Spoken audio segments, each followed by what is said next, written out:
like to introduce our guest speaker today as Dr. Paul Jussell, who retired from the U.S. Army in 2009 after 30 years of military service and resides in Carlisle, Pennsylvania, where I do too. And he graduated from Virginia Military Institute in 1979, was commissioned a second lieutenant in the armor. Those are tanks, a tanker, okay? And he served in a variety of assignments in Germany and the United States. He attended the Command and General Staff College at Fort Leavenworth, Kansas, and later served at Fort Polk, Louisiana. At Fort Knox, Kentucky, he was an instructor of cavalry and of scout tactics, and later returned to provide initial entry training for all tank soldiers entering the Army. Afterwards, he was responsible for reviewing and updating doctrinal texts for the Army and the Marine Corps. In 1999, as a colonel, Dr. Jussell was selected to attend the U.S. Army War College in Carlisle, and afterwards was selected as a permanent faculty member. He received his doctorate, his PhD from Ohio State University in Columbus, Ohio, in 2002. And then he returned to Carlisle and assumed the duties as director of the entire Department of Theater Operations for the Department of Military Strategy and Planning. And in 2005, he became the department chair. Shortly after his retirement in 2009, Dr. Jussell returned to the U.S. Army War College as a professor of military studies. So he is well-grounded in everything he's about to tell you about this great Civil War strife that our country took place right here in Gettysburg. So without further ado, Dr. Paul Jussell.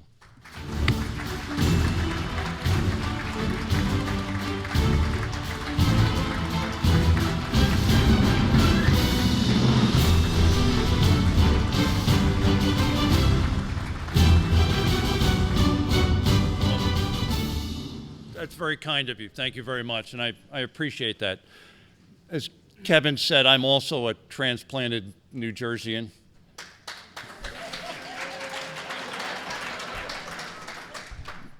But as he indicated, I went to school in the South at a place that had many people in the 1860s and 50s, 40s that graduated and served in the other side during that late unpleasantness.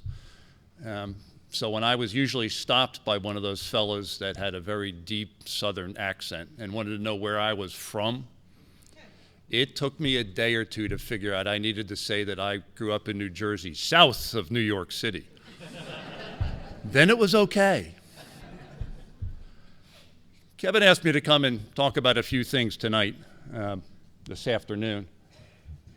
But there are a couple of things I guess I should say first before I really get to the topic I want to talk about, because I know many of you are not from this area. So let me try to dispel two persistent questions that I'm asked when we come to Gettysburg. First off, the North and the South, the two armies, didn't happen to select a really nice park to have a battle in. Yes, honestly, somebody asked that question one day. Furthermore, a different person asked how they were able to fight for 3 long days at a place like this and not destroy any of those monuments.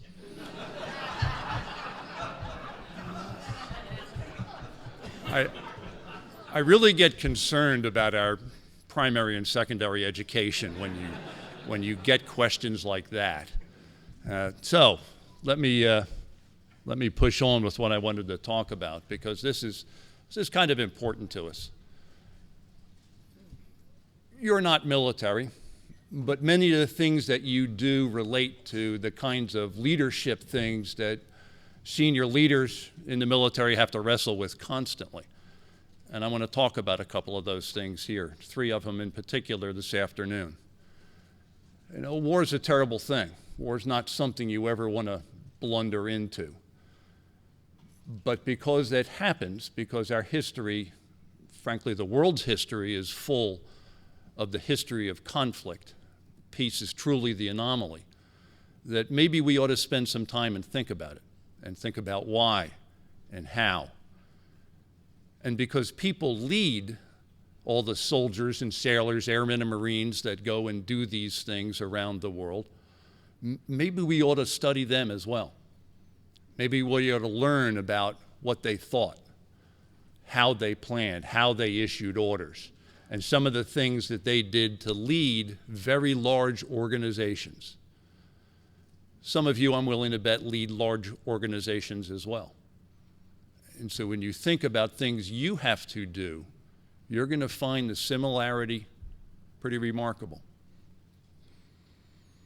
So the first thing I'd like to talk about is usually we have to wonder about where we're going to go with our business. What do I want to do in a military operation?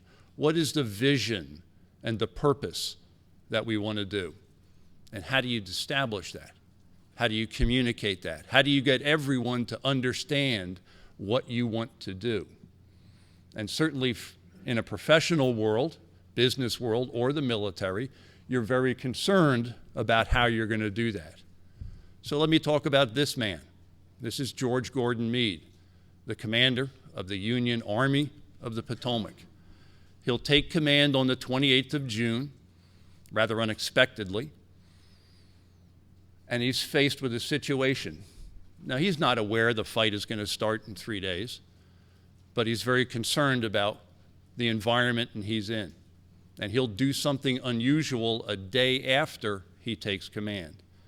He'll issue an order, a circular, that will go to his entire army. And it will go to the very senior leaders that he has to deal with. And for him, he will lay out, here's where I think the Confederate Army is. Here's what I think they're about to do. Here's what I want to do about it, and here's where I'm going to take risk. What does that do when you, as the CEO, as the leader of an organization, provide that kind of vision to everybody that works for you? Where do we want to be 5 years from now? What do you want the company to look like? What's the bottom line going to be 5, 6, 7, 8 years? And how are we going to get there? That's what he's talking about. And when you provide that to an organization, you've just allowed your subordinates to take action without you having to be there, because you've told them what you want to do. You've told them that potentially people like this, John Reynolds, the top man, Winfield Scott Hancock, the second man to the left, senior commanders, senior infantry commanders for the Union Army, as well as the chief of artillery, Henry Hunt, in the lower right. How do you want to react when you run into opposition? What do you want to do? But because you, in this case George Meade, has provided a vision of how I want to respond once we find the Confederates, these people can take initiative on their own to go take action without Meade having to issue orders to them. And isn't that what we want to do in our organizations? Isn't that the kind of thing that we would like to be able to do? You establish a vision. I look around me and see things like this hung up. You establish a vision. And what can we do to accomplish that vision? It takes a little more than just saying, well, let's go do that. So how do you work your way through that? And establishing the vision and turning around to everybody that's in potentially the district and say, what do you think we should do? How would we get there? And the kinds of conversations that allow you to do that is really important. Well, that's one good side of it, but there's another side. What happens if it doesn't work too well? And maybe this man might have a challenge. This is Robert E. Lee, the commander of the Army of Northern Virginia, the Confederate Army. Maybe things might not turn out too well if you haven't done that for your organization. Lee has a purpose, a vision about why he wants to invade the North, why he wants to bring his army up into our beautiful area. He wants to crush Northern will, the will to resist against the Confederate, particularly here in the East. That's why he's here. To crush that will, his purpose, he has a task, and that task is to destroy the Union Army, his opponent, George Meade's army. Now, you'd think if you're coming up north, if you think you're in the middle of a combat, you're in the middle of a great war for Southern independence, you might want to talk to some of your subordinates, your senior subordinates, to explain, why are we going north? Here's what I want to do. Here's the purpose, and here's the task. But one of the things we see from studying this battle is the conversation, the challenges that exist between these two men. That man that just came up is James Longstreet, probably Lee's most senior general, his right hand, the man Lee called his old war horse. Yet we're not convinced that the two of them ever really had a conversation. They'll move together on campaign. They'll ride next to each other. They'll talk about all kinds of things. At the end of the day, they'll camp. They'll establish their tents next to each other. But because they spend so much time together, do you think that Lee has communicated his vision? Maybe not. Because in the days of combat that we see at Gettysburg, there is one person that will routinely question why. What's the purpose? What are we doing here? Why do we want to do this? Wouldn't it be better if? And that man is James Longstreet. If you've communicated your vision and your subordinates understand your vision, would they be asking those questions? Makes no difference whether it's a military organization or business organization. The challenge is the same. How do you not only establish and communicate a vision, but how do you ensure people understand it? Our joke normally is, oh, the vision, yes, that's right above the coffee pot. What's it mean? How do you deal with it? How do you make sure that people in the organization know it? Do you ask the truck driver to come in and say, what's your part of the vision? Do you ask one of the plant managers, one of the plant foremen, a director to say, where do you think we're going to be 5 years from now? And if they can't answer you, you might wonder about how your vision is being communicated. That's a serious challenge that we have, especially in very large organizations, but I'd suggest also in very small organizations too. If we don't talk to the people that work for us and make sure they understand where we're going, gosh, I guess any road will get us anywhere, won't it? But you have a direction you want to go. And if we don't communicate it, we're going to be lost. Let me talk about another aspect, and that goes along again with something I'm sure you're very familiar with. Personalities and relationships matter. This man is James Ewell Brown Stewart, Jeb Stewart, the cavalry commander for the Confederate Army. This man is Lee's eye and ears for the entire battle, every time the Army of Northern Virginia moves around the area. He's the chief of intelligence, the chief of reconnaissance, if you will. So a very important man, a man that Robert E. Lee will lean on a great deal. Now, if you've ever heard of the campaign for Gettysburg, you know that Stewart will ask permission to ride around the Union Army just as he's done a few times before. He'll get permission to do it. He'll leave the Army to go leave the Confederate Army to try to ride around the Union Army. He's got some problems. You'll hear about some of that tomorrow.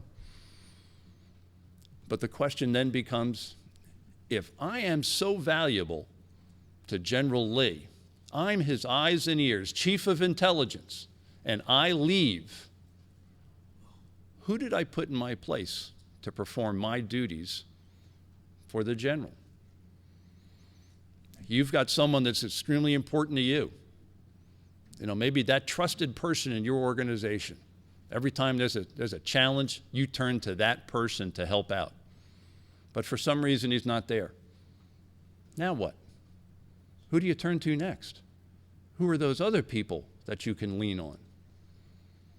So imagine if Stewart leaves, who does he take with him?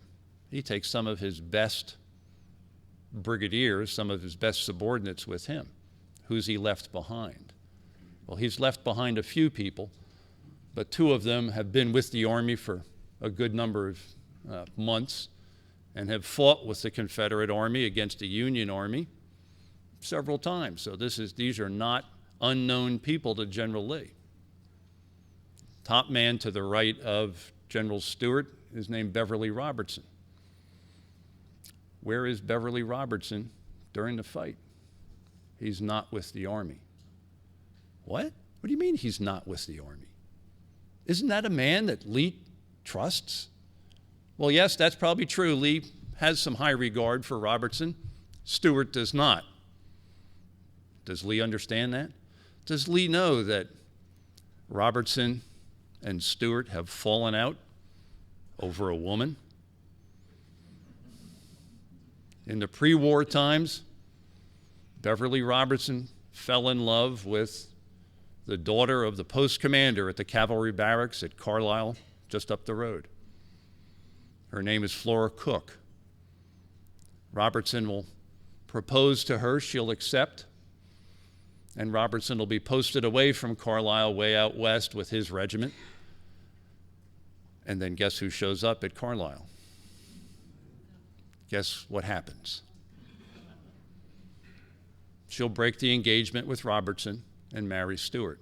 And from that point on, these two men will never get along.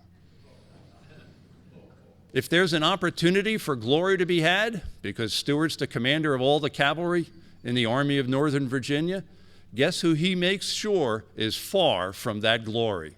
Beverly Robertson. He's not going to get anything that's going to make him look good in now Flora Stewart's eyes. Now, I know that never happens in any of your organizations.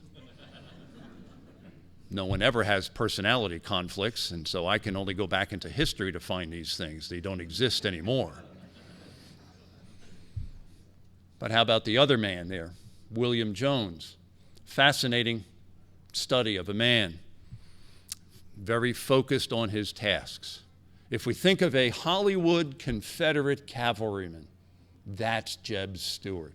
He's the man with the big hat, the feather, the cape that's always flowing behind him, even if he's standing still. He's wearing a rose, he's kissing babies, he's kissing dogs, he's kissing newspaper reporters, everything you can, that's Jeb Stuart.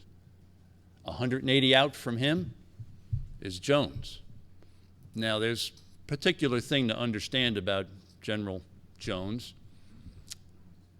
In the pre-war, his nickname was Grumble Jones. What do you think his personality is like? So if Stewart is constantly showing things off, if he is all for the pomp and circumstance of being a cavalryman, the man that's completely opposite of him is Jones.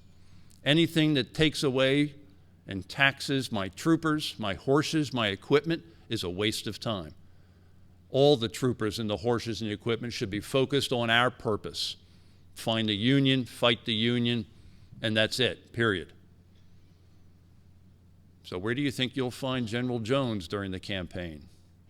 Not with the Army either, because General Stewart has made sure he's also away.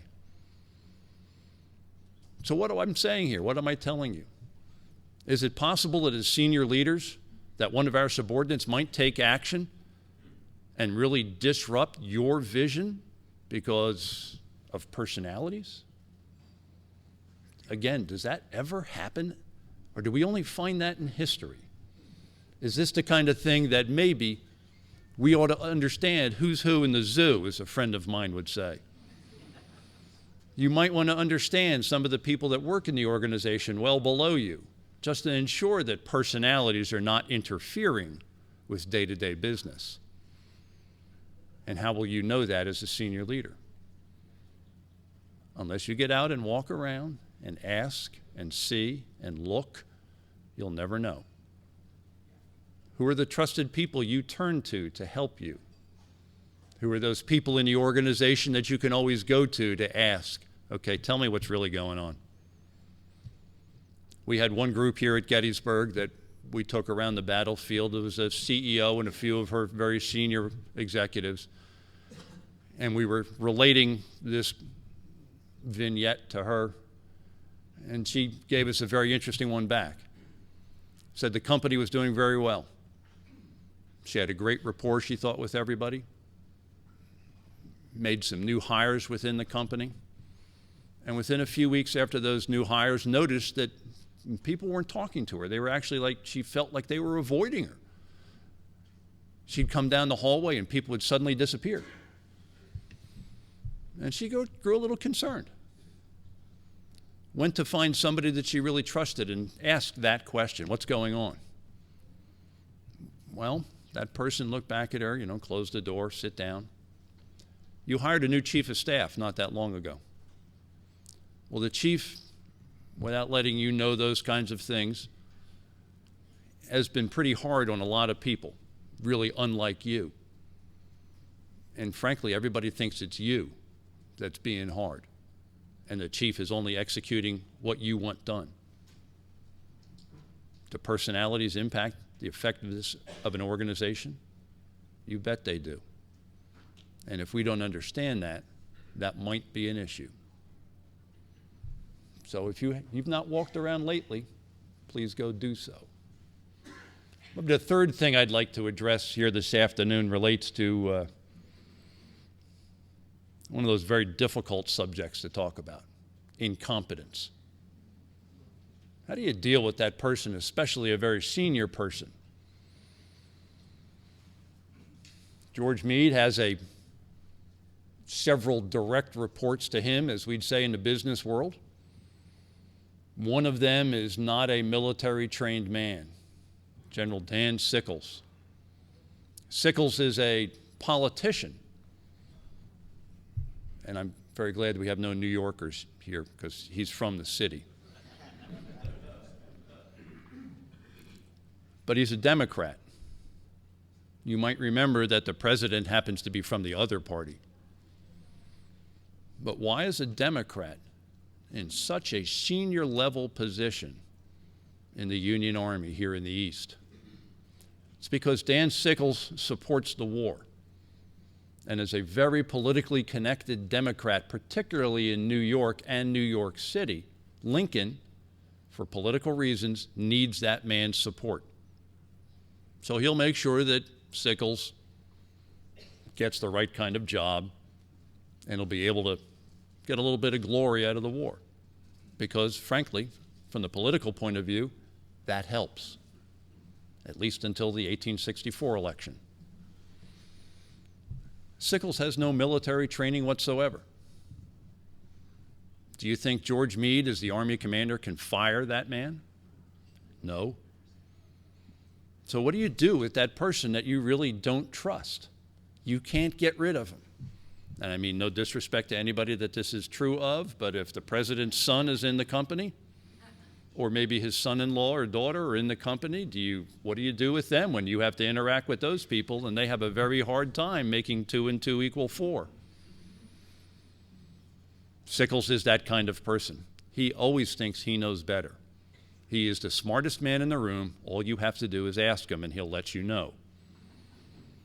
So every time there's an opportunity to remind General Meade of what the right thing to do might be, guess who's going to tell him?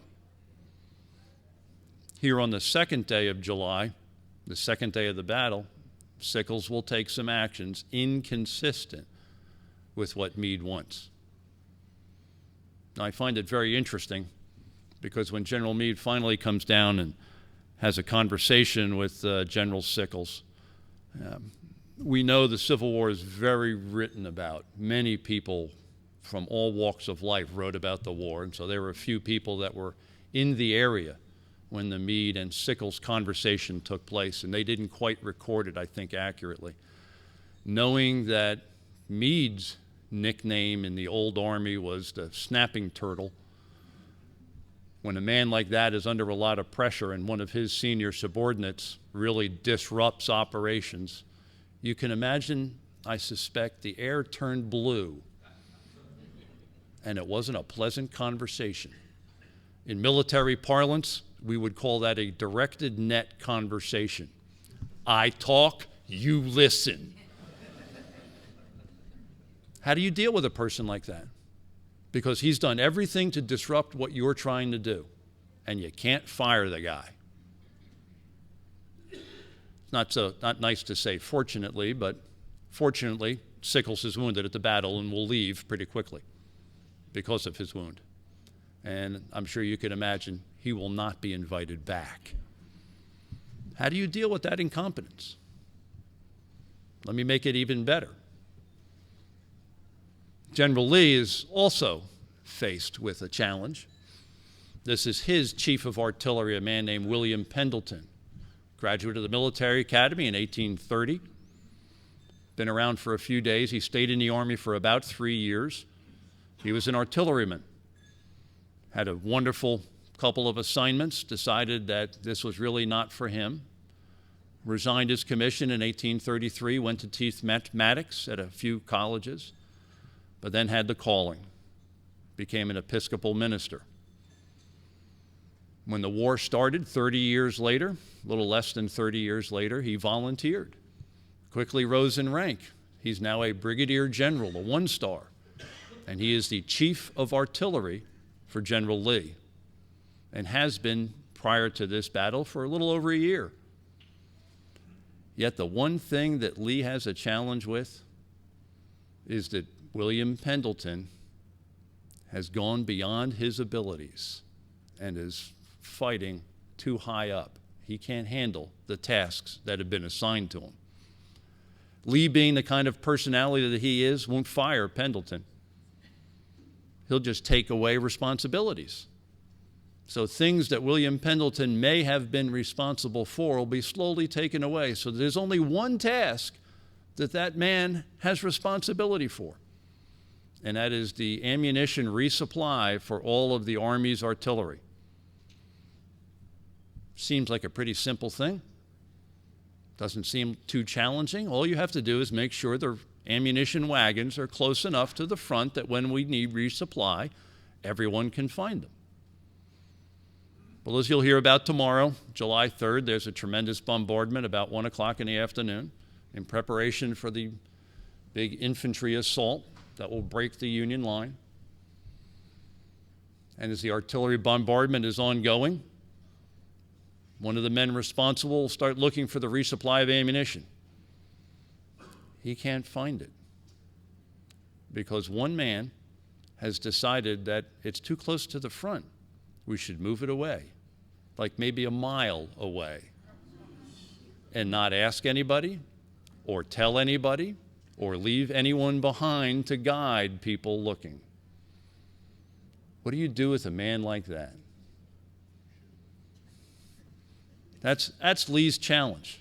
Now, Lee, being as honorable as he is, he'll never fire Pendleton, but he'll make sure that Pendleton finally has something probably up to his level.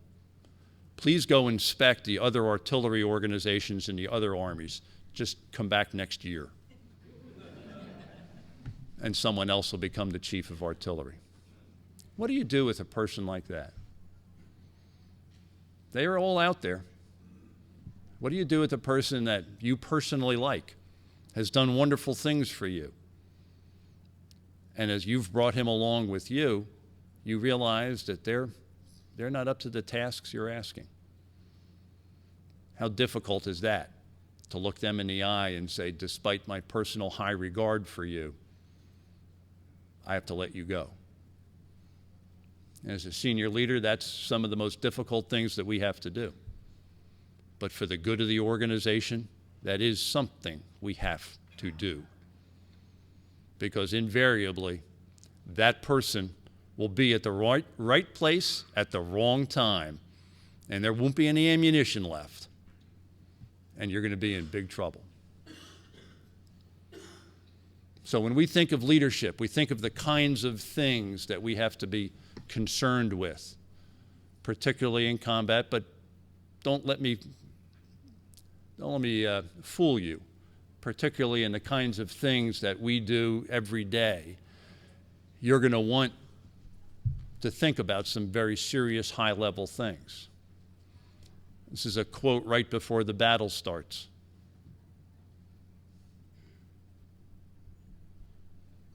You read that quote from a Union infantryman about the Army of the Potomac that's about to go into combat here at Gettysburg. This army is a truly wonderful army. They have something of the English bulldog in them. You can whip them time and again, but the next fight they go into, they're in good spirits. They're used to being whipped and no longer mind it. Someday or other, we shall have our turn. Think of what that person is saying. Our people that work for us are all great folks. Things don't always turn out well. They don't mind that. They know that sooner or later, somebody that's got a good head on their shoulders will be able to run this organization and will have success. It's exactly what that man is saying. Sooner or later, we'll find somebody that knows how to use this army. And once we find that person, everything will turn around, and we will be the ones doing the whipping. But think of what that means. Think of what the soldiers, think of what our subordinates, think of what the everyday person in your business thinks about us as the senior leader when that's the way they look at us. We have responsibility. And everything comes down to being that leader. If we're challenged with providing vision, if we're challenged to holding on to people that just can't handle the tasks that we give to them, for whatever reason, personal loyalty, friendship, all those other things. If we don't understand relationships inside an organization, are we doing service or a disservice to our business, to our profession, to how we make our living? Because what you really want is an organization like this.